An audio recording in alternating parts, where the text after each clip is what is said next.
ho, I have a new episode of the podcast now. Welcome back, everybody. It's probably getting to be that time of year, so I hope you're grabbing some water at the water cooler, or maybe you've got a damn fine cup of coffee before you take a couple weeks off from work for the holiday season. And before you go, click on the like, click the subscribe, click on the bell icon. We'll have a few laughs. That's right. On this edition of 15 Minutes of Memory Movie Madness, I, your host, Dave the Klone, will be going on a nostalgic look-back trip down memory lane by way of the air ventilation duct to avoid detection by armed insurgents and terrorists, aka we're watching the Christmas classic, Die Hard. Die Hard. Definitely an interesting one to be looking back on in the year 2023 as we're about to close out and jump into 2024 for so many reasons. One, I think it's fun as hell that for the last at least 5 years, there's been an actual heated debate out there in Internetica, where you're now listening to this episode, about whether or not Die Hard is in fact a Christmas movie. I've seen passionate arguments on both sides. I've been rather passionate on my side of the debate as well, and I firmly, like dropping a dead body out of a high-rise window onto a police car to get attention, firmly come down on the side of that. It is in fact a Christmas movie, and maybe the first Christmas action movie that probably in some, 6 degrees of Kevin Bacon kind of way is responsible for the recent spat of Christmas action movies like Violent Night and now Silent Night. And there's always been some Christmas horror movies too, but in general, I find it very interesting that people come down on, well, it can't be a Christmas movie because it's an action movie. And I'm like, yeah, an action movie that takes place on Christmas Eve at a holiday party, at an office holiday party that has actual sleigh bells woven into the score of the film, and really kind of leans into a lot of moments to remind you that it is taking place on Christmas Eve. So, on top of the fact that since this is a movie podcast where we are nostalgic not just about the movie, but I, your host, Dave the Klone, am nostalgic about the memories surrounding the movie, especially surrounding first viewings of the movie. Die Hard came out, I believe it was 1988, right? So this was a time when I was just barely 8 years old. And for the folks out there listening to this, if you can believe, there was a time before streaming services, there was a time before even DVDs, and there were these things called VHS tapes, actual magnetic tape cassettes, that used to contain the moving images and sounds we call movies for you to be able to view at your leisure at home. But then there was this thing that was sort of an in-between called cable TV, pay TV. And for those who haven't listened to any podcasts on the Hollow9ine Network in the past, I am more than positive I've mentioned multiple times there was a period where, when I was growing up, we didn't have cable. But where my grandmother lived in Pennsylvania, the only way to get any decent TV, and by decent I mean signal, was to have cable. So she was the first one in the immediate sphere of family that had cable, and she would constantly record things off of HBO and other cable channels and send us boxes of VHS tapes with stuff to watch. So we had a little bit of a fairy godmother kind of thing going on with Grandma. May she rest in peace. But one of the things that they used to do, I believe the station was called Prism, which is interesting to look back knowing the conspiracy theorist in me will immediately hone in on the fact that During the Obama years, there was a sort of government program that was, leaked to the general public called PRISM, and it was the overarching program that was collecting all of our data and monitoring our internet habits and our phone calls and our text messages and our web searches and everything else about us, so that they could look through the prism and get a sense of who we all were. But at this time that I'm talking about, PRISM was a cable station where in the early days, it was almost like before they had a lot of programming, they would pick like a handful of movies for the month, maybe 2 or 3 premium films, and there would be each day that movie would run over and over and over again. Like every 2 hours it would be starting over again. So if you caught it halfway through, you would watch from where you were, because there was no DVR, no TiVo, no live stream pause rewind features. It was just, hey, you're catching life as it's happening. You know what I mean? You're in the circumstances you're in. If you happen to have your shoes off and walk away from the room, and now all of a sudden you have to run around the rest of the time with no shoes because terrorists have attacked and you can't get back to where your shoes were, well, hey, it's not like you could just rewind reality and go back and put your shoes back on, much like John McClane finds in this film. So there was a Christmas season, and it was very early days of when my grandmother was living in Pennsylvania. She used to live in North Jersey, not far from us, and then when she retired from her job, and ironic that I've experienced this now, the landlord she was renting from kicked her out because they wanted to give her apartment to their daughter. She was looking around for some place to live, and she originated, her family was from Pennsylvania, so she was going a little bit back to her roots, and she wound up finding this house out in northeast Pennsylvania, in Dallas, Pennsylvania. There is a Dallas in Pennsylvania. You can find it on a map. And so there was a period of time that I can remember pretty clearly in imagery, not in sort of the, politics or any other world events, because I was an unaware child at the time. But I remember, going there before she had the place fully furnished, going there before, there was a sort of sense of grandma's style in the house. But the one thing that I do remember is she had one of those big old school televisions that was like a whole piece of furniture. It was like the TV screen, what would be the equivalent of like stereo speakers, and it was all built in, and it was like a giant table or countertop that took up like a big portion of the room against the wall that it was against. And so she had a cable box, and this holiday season that we were all out there to celebrate, the movie they were showing on repeat for the entire weekend we were there was Die Hard. The original, the thing that made Bruce Willis a movie star. He was already a TV star. He was already a TV star with Moonlighting, and he was actually not even considered like an action star. I guess he was sort of a TV heartthrob at the time. But yeah, this movie really changed the game, not only for him, but then it became this staple. There were so many movies that came after Die Hard that were described as Die Hard on a bus, aka Speed, or Die Hard on a boat, aka Speed 2, I guess. Cruise Control. Die Hard on a plane was Passenger 57, I guess. Die Hard on a surfboard was probably Point Break. No, Die Hard, no, that one's a little bit of a stretch. But anyway, you get where I'm coming from.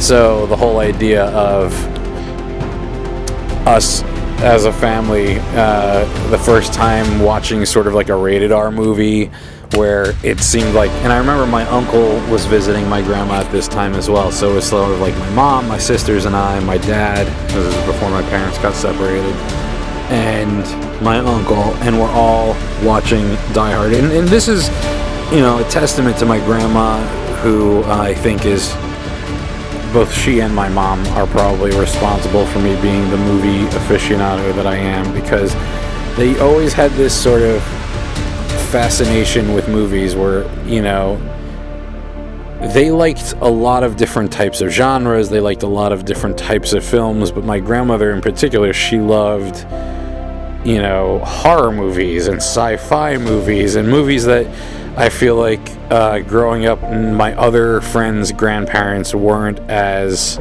keen on, and so I thought that was pretty neat. Like, my grandmother is a big reason that I eventually came to love the movie Bram Stoker's Dracula. She loved it from the second she saw it. I think I would have liked it better if I had seen it under different circumstances, but in any case, Die Hard ranked up there because there was not anything that she found objectionable, even the language. And that was, it's funny, by today's standards, there isn't a lot of bad language. It's just that it's featured prominently, you know. He says "yippee-ki-yay, motherfucker," and that was like a known even on even when it would be censored on public television, you know, or for the promo. Who, like, they would cut off at him saying "yippee-ki-yay," and everyone knows what he says after that. And there was even a very, very brief moment of nudity towards the beginning of the film. And it kind of goes by, you don't even really have to sort of register it if you don't want to. I'm obviously, as a kid, as a youngin' and going into the more formative years of adolescence, it became a moment where you're like, okay, here it comes, and boobies, right? You know, you knew they were coming. But they don't register in the gratuitous way some other movies we grew up with would. And the only reason that stands out is because, as part of the continuing the tradition, being the cool uncle that I am, when my nephews were visiting a couple weeks ago for Thanksgiving, you know, Thanksgiving was always sort of the great first gate to pass through into the holiday season, right? So, because, you know, if you watch the Macy's Thanksgiving Day Parade, it ends with the arrival of Santa Claus, lets everybody know, hey, tomorrow's Black Friday, tomorrow's the day everybody goes shopping for all their Christmas gifts. And so one of the days of that weekend that everybody was visiting my sister, my brother-in-law, and my three nephews, I keep saying two, there are twins and their younger brother now. And they were all trying to figure out, what should we watch, and I was like, we're watching Die Hard, and I just put Die Hard on, and it's funny watching what the two 9-year-olds kind of pick up on, and I think one of my nephews is a little more sensitive to stuff that they shouldn't be watching than the other. In fact, he'll come out and say, is this for kids? You know, like, while we're watching anything. We were watching, I think, Extraction 2 one day, and there was a moment where there was some kind of cursing and like really like uber violence, and my one nephew turns and goes, I don't think this is for kids. And so, you know, we're watching Die Hard, and they tend to ask a lot of questions. I don't know if it's because they're nervous. I remember when I was very young, especially when we would be sitting in the movie theater before a movie would start, I would have this moment of anxiousness, like, oh my God, what's going to happen? I don't know what to expect. And I don't know what that came from, and I'm very happy that I eventually grew out of it, because I think it could easily be construed as sort of like a socially fragile, anxiety-ridden kind of thing that, well, hey man, if you can't even handle make-believe, how are you supposed to handle the real world? And of course, you know, there are times in life that will challenge even that, you know, and it's funny because you grow up watching these movies, especially movies like Die Hard, and movies where the hero character figures things out within seconds, you know, and is always firing on all cylinders and is ready to kind of be able to outsmart the bad guys who've spent, you know, months and years planning whatever it is that they're planning. And here's the guy who's the wrench in the works, the monkey in the wrench, the fly in the ointment, and they're able to turn the whole situation on its head in you know, momentary glimpses of brilliance. And then as you grow up, you realize, as you surpass the age that those characters are in the film that you were watching when you were a child, and you thought, well, by the time I'm that age, I will be able to figure out how to fight back against a group of terrorists that take over any a high-rise multinational corporation on its holiday party night and, are attempting to swindle them of hundreds of millions of dollars in bearer bonds and whatever other treasures they have in their vault. I didn't know corporations had vaults. I still have yet to find the vault in any of the corporations I've ever visited or worked with. But in any case, once you grow up and you realize, like, oh, nobody knows shit. Everybody's winging it. Everybody's just trying to figure things out. It actually gives, like, a new perspective. I mean, I remember being 8 years old, and the beginning of Die Hard was always sort of a little boring because it's like, okay, this guy is arriving on the plane. It was an easy one to figure out. It wasn't like, waiting for Star Wars to suddenly make sense. You could kind of get, all right, he's coming to visit his family. The parents are separated, and the Chekhov's gun thing happens in the beginning of the plane where it's like, oh, he's all nervous flying, and the guy sitting next to him says, when you get to wherever you're going, take off your shoes and your socks and walk around making fists with your toes on the carpet. And somehow that is the answer to your fear of flying. like when you're well off the plane already and you're at where you're going and no longer flying, now's the time. That's how you get over your anxiety, because that anxiety is, to me, I feel like if someone's afraid of flying, as soon as they're on the ground, the anxiety is gone. It's suddenly like, oh, thank God I'm here. But no, we had to have a reason for John McClane to be barefoot, because that was it was the deal. It wasn't just a guy surviving against crazy odds. He had to be handicapped in some way, and the handicap was building he's not familiar with, huge building. I think they were on the 74th floor or something like that, and no shoes, which at the time, my other grandmother, not the one that we were visiting, but the one on my dad's side of the family, she used to have like an old world grandmother's kind of like paranoia about how if my sisters and I were ever walking around with no shoes and socks on, we were going to get sick. Like, that's how you get sick, or that's how you're going to get hurt. So when she would come over for dinner or come over to visit, if we had our socks on, she would give us each $1. And I just felt like that made this whole thing with John McClane getting caught with his shoes off, it like hit home a little bit more about how, like, see, this is why you never take off your shoes and socks until you're home and safe for the night. For the night. You never know when you're gonna have to take on a team of terrorists to protect a bunch of people you barely know. Oh man. But in any case, he gets to the holiday party. He takes a limo for the first time, and it was the limo driver's first time ever driving a limo too. So there was something neat about that, watching that with older eyes. As a kid, it was just kind of like, all right, when do we get into the fun stuff and the action? And to be seeing somebody on their first day on the job telling the client, like, I've never done this before either. You kind of have that little bonding moment of of real world anxiety, some real life anxiety over something that the rest of us can probably relate to a little bit more than facing down automatic weapons fire from foreign terrorists on American soil. Although the way the world's going, who knows, that could be in the near future for all of us. In any case, and then he gets to the office party. And as a kid, you don't really get what's going on, and this was sort of reinforced by all the questions that my nephews were asking during this viewing.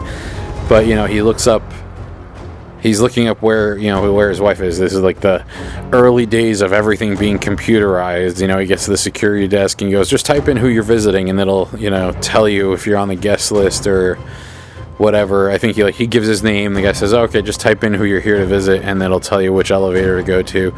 And he looks up his last name, and there's no one by that name, but then he looks up Gennaro, which happens to be her maiden name, and all of a sudden she comes up on the list. It tells you what floor she's on, and it brings an elevator down to you.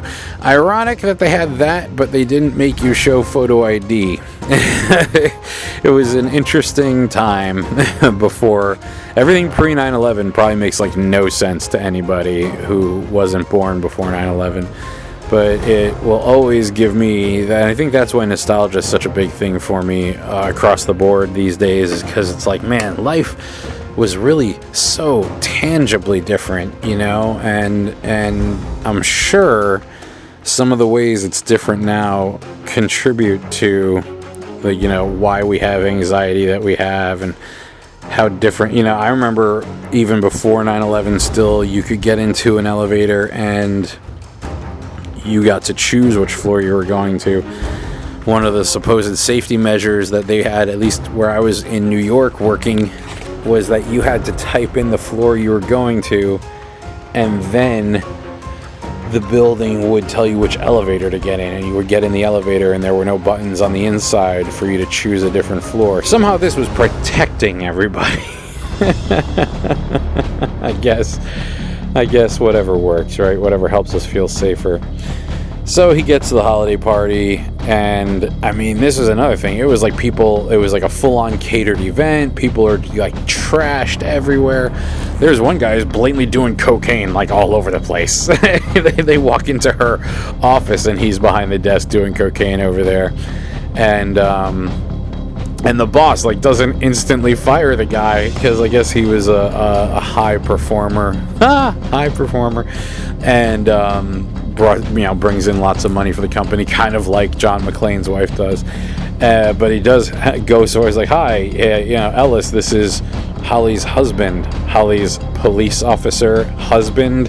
And this is, again, I realize how much this used to go over my head because watching my 9-year-old nephews, it all is going over there. Like, what is he doing? What's that guy talking about? I'm like, don't worry, nothing. He has a cold. That's why he's sniffling so much. And the best is, like, they shake hands, and John McClane, aka Bruce Willis, just goes to him, you missed some, because the guy had the 80s power salesman full beard going on, beard and mustache combo. Probably like a Just for Men model.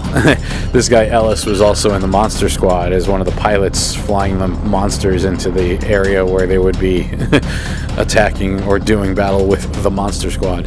In any case, back to Die Hard.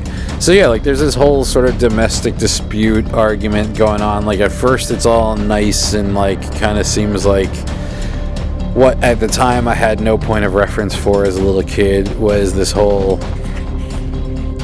they hadn't seen each other in a couple months, and so they were kind of being nice, nicey, kind of catching up. They obviously were separated. She had to take this job. She's a high-power professional, but they don't necessarily want to get divorced. They're kind of trying to figure it out, and then at that time, that was still something that people didn't really... I don't know if it's that they didn't really do, but they didn't really feature it so much in movies and on TV because it was sort of still a little bit of a holdover of the 50s, right? Like we have to keep putting forth the ideal American, life and situation, the white picket fence and 2.5 kids in a car in the garage and all that. And so, I mean, as a kid, I remember like, this is just the crap we have to sit through.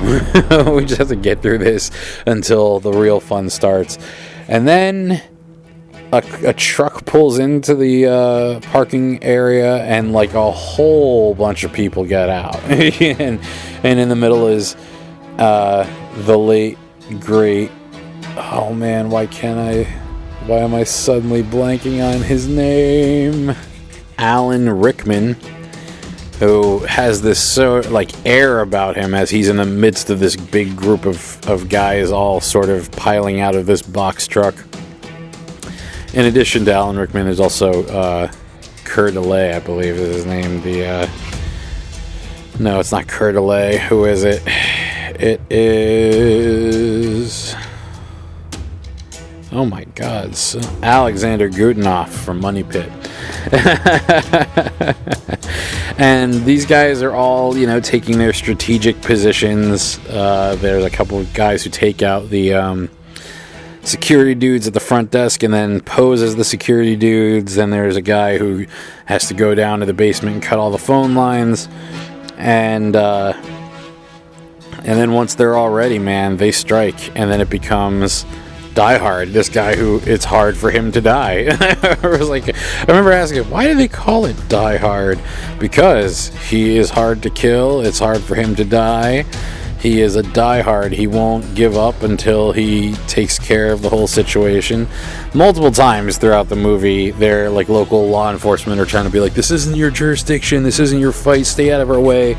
And meanwhile, he's like, well, it's my wife. I have no shoes. I'm inside. You're outside. You're falling for all their tricks. I know what they're doing. It really was, too, an East Coast, West Coast thing, too. You know, he's a cop from New York, and he can figure all this crap out before they can. Like, he knows to not pay attention to what they're saying and that whatever demands they're making are fake compared to, like, you know, their actions and their words are not lining up. So he knows there's more going on than what the people outside know. You know, we also get William Atherton showing up as the news reporter who kind of winds up blowing up the spot a little bit and revealing that McClane's wife works in the building. I mean, it's pretty neat the way this thing goes from like chill Christmas movie to, well, not even chill, just Christmas movie with there's tension in the air. You know, we don't fully know what it is. It starts out with Fear of Flying, it goes into domestic disturbance, and then it becomes full-on Invasion USA. But there's always still that little holiday, like, you know, at one point, McClane winds up taking out one of the terrorists who had a bag of detonators, and the terrorists need those detonators for their grand finale plan that they're going to use to cover their escape, where they're going to blow up the whole, like, roof and the upper floors of the building. And they're also trying to get into this vault, and they're able to drill through most of them, but the final one is like a very advanced kind of electromagnetic lock. And one of the guy who's in charge of that part of the heist is like, you know, that last one's going to take a miracle. And Alan Rickman as Hans Gruber says, it's Christmas, it's time of miracles. So again, it's a Christmas movie. I can't stress enough how I feel like it's so insane that people will really argue the point that it's not. I think even Bruce Willis, man, poor Bruce Willis, that's another one. It's very hard watching some of these movies. In general, I often have been finding lately, watching movies with people who we know have passed on. You know, in the last episode we were talking about Lord of the Rings, and it didn't even occur to me to say rest in peace for Ian Holm, because he is no longer with us, Bilbo Baggins. And he's like a staple. He's been in so many of these movies. You know, Alien, which is definitely on the docket. One of the movies we'll be talking about sooner than later, I'm sure, once we get through the holidays here and start taking down 2024 by force. But in this movie, Alan Rickman, who this was his first film, he was a theater guy, and this was his, as much as it was Bruce Willis's put me on the map, made me an action star, blockbuster star, movie star, this was Alan Rickman's introduction to the world at large, outside of the theater going community. And I'm happy to see that he wasn't always, you know, always the villain. He did do Robin Hood, Prince of Thieves after this, and played the Sheriff of Nottingham, and it was sort of the, I think, biggest callback to this type of a character, at least for this moviegoer. I'm sure there are folks out there who might have other roles that they can think of where they say, no, he was a bad guy, remember, in this? And by all means, you are fully invited to comment below in the comments section, or email us at hollow9podcast@gmail.com. That's the word hollow, the number 9, INE, podcast, all one big word, at gmail.com. But what I was getting at is not only the fact that Bruce Willis is currently, I think at this point they said he's nonverbal. He's got aphasia. He's definitely not the Bruce Willis we saw, knew, and loved in all of these movies. And to think that he was this very capable guy, he was a very serious, took his craft seriously, you know. There were some of the behind the scenes I've seen on other movies he's been in, like 12 Monkeys, where he's like studying, really like meeting with psychologists and asking how people with different mental afflictions and different conditions would be behaving, and really trying to hone in on how his character Cole in that movie would be reacting to some of the things that were happening. To think of that, and even, I recently saw a friend of mine, Chase Dudley, on Facebook, posted a picture from not Point Break, from Pulp Fiction, where it was a 4-way split, and in one corner is John Travolta, the next corner is Samuel L. Jackson, the next corner is Uma Thurman, and then the last corner is Bruce Willis, and they're all kind of sitting there. Really cool lighting, the spotlight and a shadow behind them, really kind of artfully done. And you look at it and to say, man, he was in this group, and he was such a powerhouse, and now to see him so sort of diminished by his illness is very sad. So in a way, sometimes watching these movies is kind of like in their honor and a little bit of an homage. But when he was being roasted at the Friars Club roast on Comedy Central, they made sure to mention the whole, is Die Hard an action movie or a Christmas movie? And he was like, it's not a Christmas movie, it is a Bruce Willis movie. And I railed against that a little bit in our 2021 Hollow9ine Christmas special, which you can still find on our YouTube channel. I kind of called him out for how ridiculous an explanation that is. And looking back on it now, 2 years later, I'm sure maybe some of that was suffering a little bit of the early onset of his affliction. So I do apologize for that.